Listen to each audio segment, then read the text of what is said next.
నాడు ఏం పరిస్థితి ఉండే చిన్న కోడూరులో కరెంటు సంగతి మీకు తెలియదా?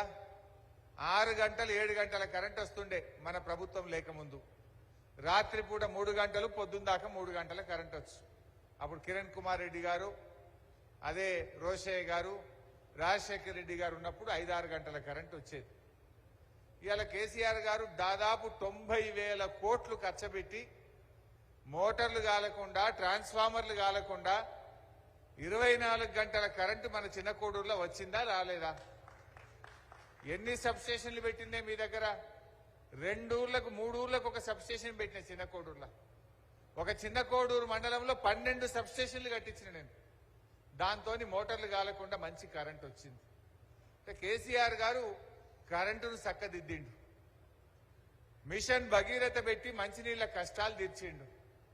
కాళేశ్వరం ప్రాజెక్టు కట్టి మన చిన్న కోడూరు మండల నెత్తి మీద రంగనాయక్ సాగర్ ను పెడితే ఇవాళ సాగునీటి కష్టాలు కూడా తప్పించిండు మన కేసీఆర్. మీకు తెలియదా? చిన్న కోడూరు వాళ్ళు అరే ఆ చిన్న కోడూరు పెద్ద చెరువు అయితే 30 ఏళ్లకు ఒక్కనాడు నిండలే, 20 ఏళ్లకు ఒక్కనాడు మత్తడి దుంకలే. మాచాపూరోళ్ళు ఇప్పుడేమో అది నిండంగా చూడలే, ఇప్పుడు ఎండంగా చూడని పరిస్థితి వచ్చింది మాచాపూర్లో. ఇవాళ ఇంత ఈ ఎండాకాలంలో యాసంగిలో ఇన్ని వడ్లు పండిస్తుంది చిన్న కోడూరు అంటే, అటు మందపల్లి గోనపల్లి వాగుల ఇబ్రాహిం నగర్కి వెళ్ళి, అటు కస్తూరుపల్లికి వెళ్ళి అటు నీళ్లు చూస్తున్నాం, ఇటు చెరువులు నింపుకున్నాం. ఇంత బోర్ల బాయిలలో ఇంత ఊట ఉండుట్లా, గా కాళేశ్వరం ఉండుట్లా ఇంత చిన్న కోడూరు పచ్చగా కనబడ్డది. మీకు యాదుకుందో లేదో గాని వెనకట కాంగ్రెస్ గవర్నమెంట్ లా కరువు పడితే గొర్రెలు మేకలకు కూడా గడ్డి దొరకలే, పశువులకు కూడా గడ్డి దొరకలే. గదే చిన్న కోడూరు చింత చెట్ల కింద ఆంధ్రాకేలి గడ్డి తెచ్చి గడ్డి కేంద్రాలు పెట్టి కూడా పశువుల్ని కాపాడుకున్నాం. యాదుకుందో లేదో మీకు? కొన్ని పశువులేమో కబేలాకు పోయినాయి, ఆల్ కబీర్కు అల్లాన కొట్టిండ్రు. కొంతమంది ఏమో జీవాలను కాపాడుకోవాలంటే గడ్డి కేంద్రాలు పెట్టి పశువుల్ని కాపాడుకున్నటువంటి విషయాన్ని నేను మీకు గుర్తు చేస్తా ఉన్నా. అది ఏంటంటే ఇలా కొంత సామెత ఉంటది, కాలు పెట్టిన యాళ్ళ అంటారు. కేసీఆర్ కాలు పెట్టిండు, 10 ఏళ్ళు కరువే లేదు. ఇప్పుడు కాంగ్రెస్ వాళ్ళు కాలు పెట్టిండు, మళ్ళీ కరువు మోపైంది. కాంగ్రెస్ వచ్చింది, కరువు మోపైంది. ఇలా రాష్ట్రం మొత్తం లక్షల ఎకరాల్లో పంట ఎండిపోయింది. మళ్ళా మోటార్లు కాలుతున్నాయి. అలేవే ఊర్ల పొన్న మళ్ళా మోటార్లు కాలుతున్నాయి. ఊర్ల పొన్న మళ్ళా బాయి గడ్డల మీద క్రేన్లు పెట్టి లోతు తీస్తున్నారు, బాయిలు అవుతున్నారు. కొత్తగా బోర్లు వేసే పరిస్థితి వచ్చింది. మళ్లీ రైతులకు కష్టాలు మోపైనాయి. ఇలా ఏ ఒక్క హామీ అమలు చేసినారు కాంగ్రెస్ వాళ్ళు?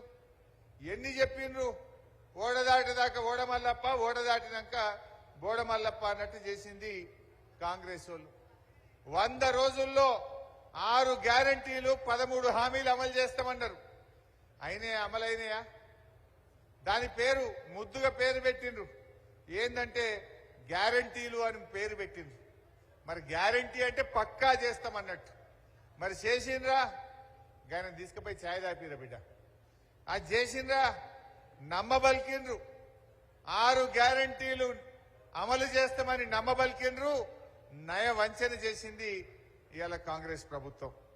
అందువల్ల దయచేసి ఆలోచన చేయండి. ఈ తాపగిట్ట మళ్ళా కాంగ్రెస్ వాళ్ళు చేతులకెళ్ళి జారిపోతే మళ్ళా 5 ఏళ్ల దాకా దొరకరు. కాంగ్రెస్ వాళ్ళ గట్టిగా సురుకు పెడితేనే రేపు నేను అసెంబ్లీలో బల్ల గుద్ది ఏమైంది మీ హామీలు అని చెప్పి నేను అడగగలుగుతా, కొట్లాడి హామీలు అమలు చేయించగలుగుతా. మొన్న అసెంబ్లీలో మాట్లాడిన మీరు చూసిండ్రు, పోయినసారి ఎంత గట్టిగా సమాధానం చెప్పిందో మీరు అందరు కూడా చూశారు. మరి రేపు కూడా మనం మాట్లాడాల్సినటువంటి అవసరం ఉంది. ఒకసారి చూద్దాం ఏమి హామీలు ఇచ్చిండ్రు, ఏమి అమలు చేయలేదు.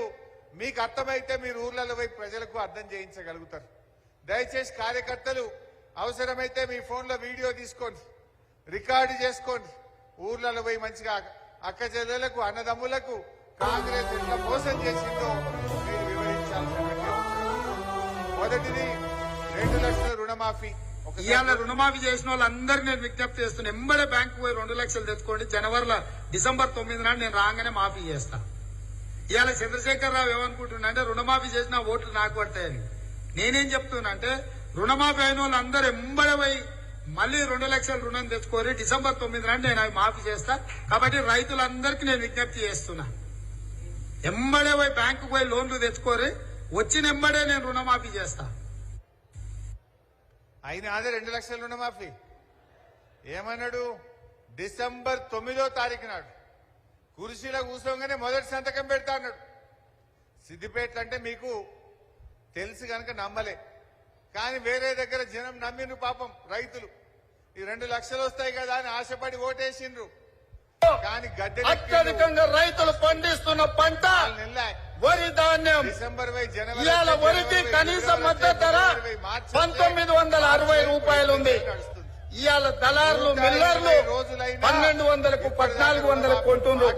కాబట్టి 1960 రూపాయలున్న వరి కనీస మద్దతు ధరకు మించి 2500తో ఒట్లు కొనే బాధ్యత జనంకు చెప్పుకోవాలన్నా వద్దా? మనం 2500కు క్వింటాల్ ఒట్లు కొనే బాధ్యత కాంగ్రెస్ పార్టీ తీసుకుంటుంది.